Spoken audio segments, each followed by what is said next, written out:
আমি আন্তরিকভাবে ধন্যবাদ জানাতে চাই বাংলাদেশ জাতীয়তাবাদী দল বিএনপি ঠাকুরগাঁও শাখাটি তারাই টুর্নামেন্টটি আয়োজন করে ঠাকুরগাঁয় নির্মল বিনোদন ক্রীড়াঙ্গনে একটি নতুন ধারা সৃষ্টি করতে যদিও এই কাজটি জেলা ক্রীড়া সংস্থার তারপরেও বিএনপি যে কাজটি শুরু করলো আমি মনে করি তার ধারাবাহিকতা নিয়েছে এবং অন্যান্যরা সেটাকে বজায় রাখে। আমাদের দেশে একটা ভয়ঙ্কর সময় আমরা পার হয়ে এসেছি। প্রায় 15 বছর একটা পাথর আমাদের বুকের মধ্যে চেপেছিল। সেই পাথর আমাদের সমস্ত প্রতিষ্ঠানগুলোকে দানবের মতো সব ধ্বংস করে ফেলেছে। এই খেলার মাঠগুলোকে ধ্বংস করে ফেলেছিল।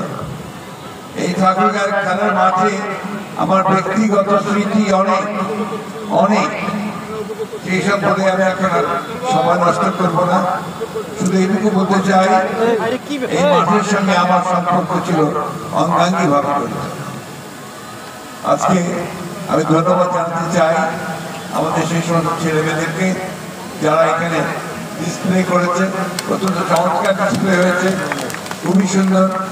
আমি স্কাউট এবং গার্লস গাইডের ছেলে মেয়েদেরকে ধন্যবাদ জানাতে চাই, তারা এখানে শৃঙ্খলা রক্ষা করেছে।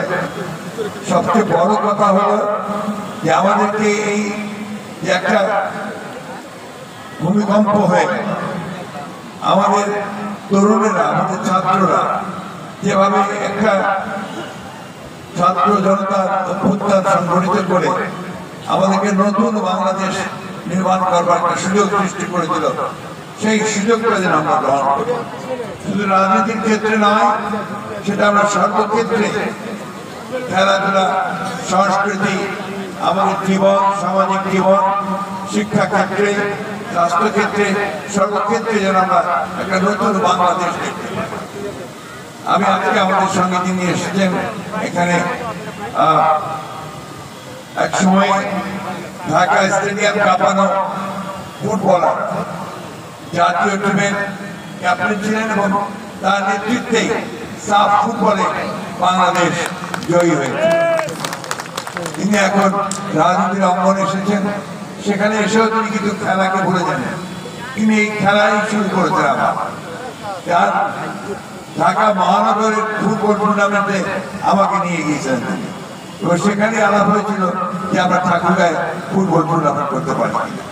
আমি সেই জন্য তাকে আন্তরিকভাবে ধন্যবাদ জানাতে চাই তার সহযোগিতার জন্য। ঢাকা থেকে আজকে অনেকে এসেছেন, আমাদের কৃতি ফুটবলার সাব্বি, আমি একসময় তার ফ্যান ছিলাম। আমি আমিরুল্লাহ ফ্যান, সফরের ফুটবলে।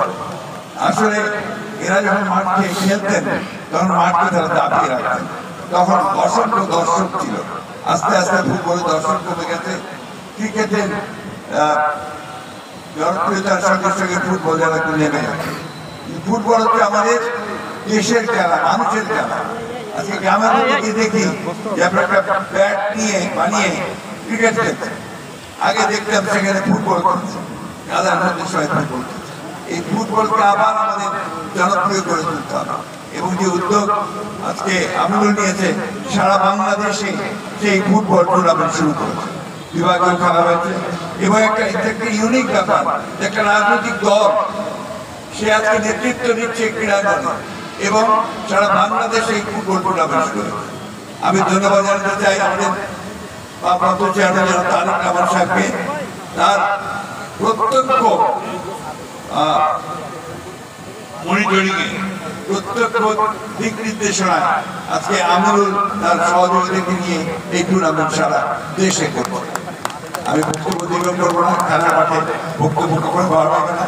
শুধু একটা কথা বলতে চাই, আজকে যে নামের টুর্নামেন্টটা হচ্ছে, যে স্মৃতি ফুটবল টুর্নামেন্ট, শহীদ প্রেসিডেন্ট জিয়াউর রহমান, অনেকেই ছেলেরা হয়তো জানে না, আমাদের ছোট ছোট প্রজন্মের, তিনি ছিলেন একজন ক্ষণজন্ম মানুষ।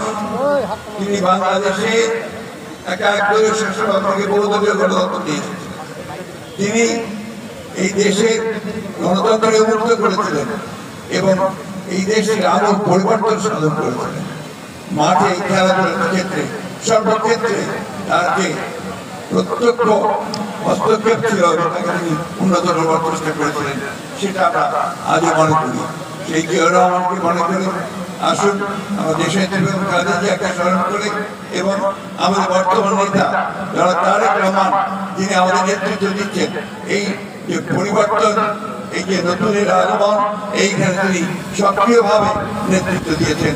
সেই সবাই তাকে আন্তরিকভাবে ধন্যবাদ এবং কৃতজ্ঞতা জানাই। আমরা আজকের এই পূর্ণ টুর্নামেন্ট শুরু করার জন্য আমি ধন্যবাদ জানাতে চাই। সেই সূত্রে আমি জানি আমাদের সাংবাদিক ভাইরা এখানে দাঁড়িয়ে আছেন, দু একটা কথা শোনাবেন। সেই কথা খেলার মাঠে বলতে চাই না, তারপর একটা কথা বলতে চাই। গণতন্ত্রের কোনো বিকল্প নেই এবং গণতন্ত্রকে প্রতিষ্ঠায় রূপ দিতে হলে নির্বাচনই হচ্ছে একমাত্র পথ, যার মাধ্যমে আমরা গণতন্ত্রে পৌঁছতে পারি। এবং সেটাই আমাদের ফুটবলকে বলুন, ক্রিকেটকে বলুন, ক্রীড়াঙ্গনকে বলুন, সাংস্কৃতিক অঙ্গনকে বলুন, সুশাসন প্রতিষ্ঠা করার ক্ষেত্রে বলুন, সর্বক্ষেত্রে সেটাই হচ্ছে একমাত্র পথ যেখান থেকে আমরা সামনে এগিয়ে যেতে পারি, আমাদের ভবিষ্যৎ প্রজন্মকে আরো সামনে থেকে নিয়ে যেতে পারি। আসুন আমরা সেই লক্ষ্যে আজকে আবার নতুন করে আমাদের আরেকটা সংগ্রাম শুরু করব। ধন্যবাদ সকলকে। আসসালামু আলাইকুম।